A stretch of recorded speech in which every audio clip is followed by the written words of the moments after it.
On this chapter of my Don't Starve cookbook series, we are going to cover a dish that's basically the poster child of Don't Starve's crockpot system in its entirety. You all know it, you all love it, unless you are a fish that is. Give it up for Meatballs. This trio of ball-shaped meat hunks provide 3 healing, 62.5 hunger, and 5 sanity.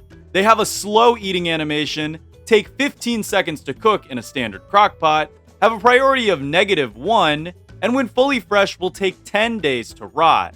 Meatballs make an appearance in both Don't Starve and Don't Starve Together, and in the Hamlet DLC they can be purchased from the deli for 10 oinks each. They also get a festive appearance during the Pig Fiesta, looking more like a Thanksgiving gravy ball. Meatballs are one of the few items that have been around since vanilla Don't Starve as well. So how do we make these savory spheres? Well, meatballs are actually a super simple dish to create. You need 1 meat item and 3 fillers that can be anything except for inedibles. Just be careful for recipe overlaps, of course. The best and most available recipe is 1 monster meat and 3 ice. Now in Don't Starve, you can use any meat in this fashion, even morsels, as there is no minimum meat value requirement. In Don't Starve Together, however, there is a requirement for a full meat, meaning using just 1 morsel in this setup is invalid and will result in a different recipe. But this can be circumvented by using 2 morsels, or just using other filler like kelp or stone fruit instead of ice.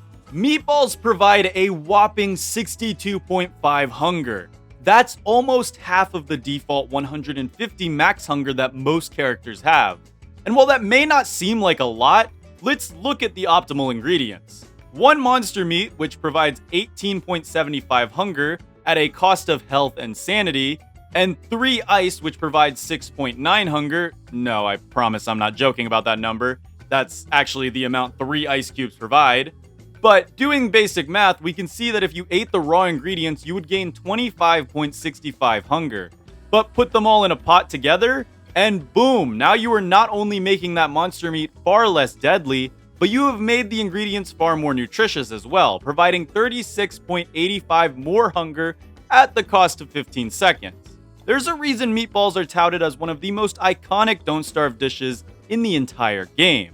A cheap and easy to remember recipe, huge hunger benefits which allow you to, well, not starve, and a very decent spoilage time of 10 days. Okay, seriously though, meatballs are absolutely amazing for early game starvation prevention. And while they do get outclassed by some of the late game recipes, they will still undoubtedly make a few appearances in your late game character's diet thanks to their simplicity. Unless, again, you are the fish girl, of course. Anyways, since I personally am not a fish girl, I think it's time to head over to the kitchen and cook us up some meatball goodness in real life. And we will go there very soon, but before we head over there, make sure to leave a like and subscribe if you aren't already.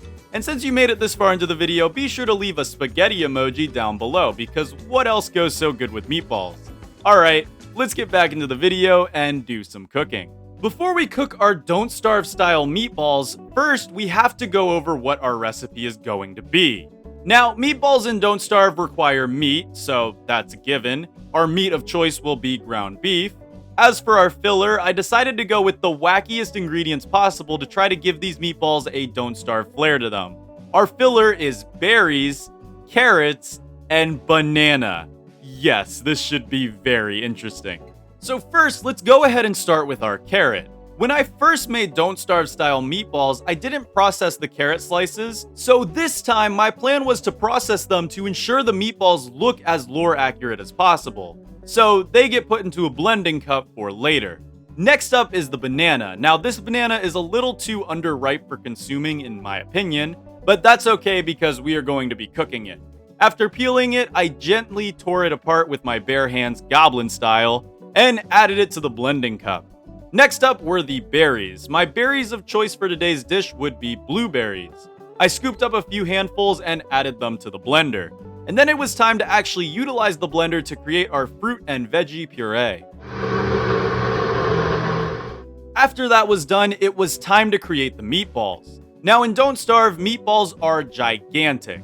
And don't worry everyone, because I was going to stay true to that fact.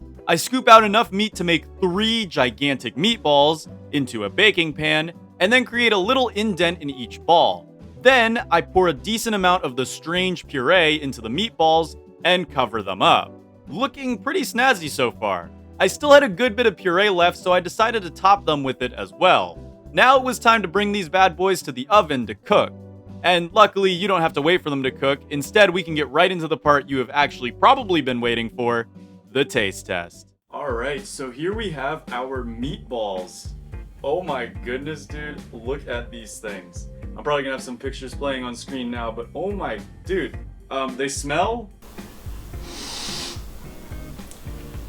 kind of like carrots, actually. They smell like carrots, which is weird, very weird. But you can kind of see like there's like blueberry juice rivers going down. This is exciting. I'm just gonna get right into this, guys. There's no way this can be bad, right?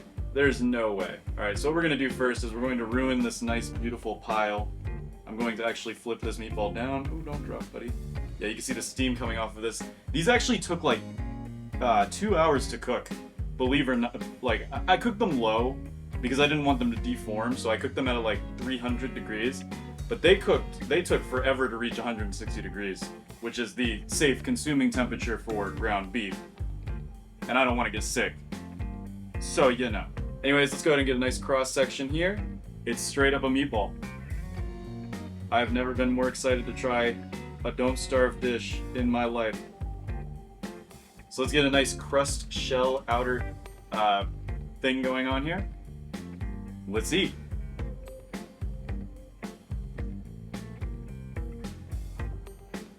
That's delicious. I don't even have any words for it. It's just delicious.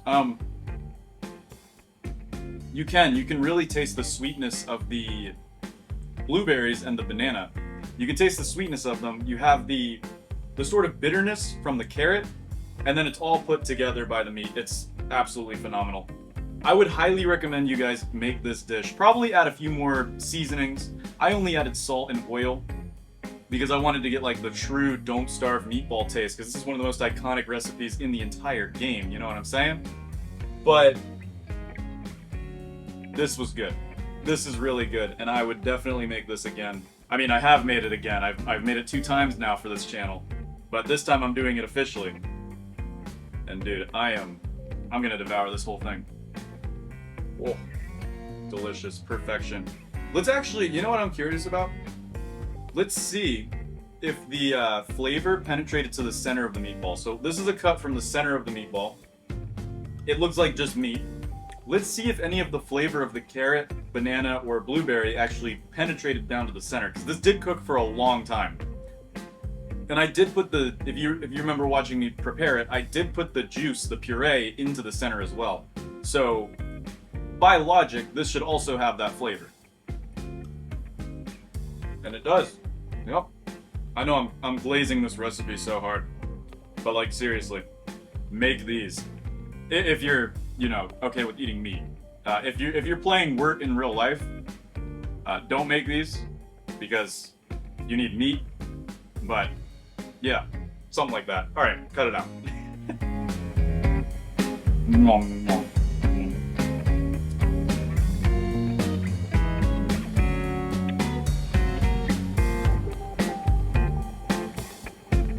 That's so good.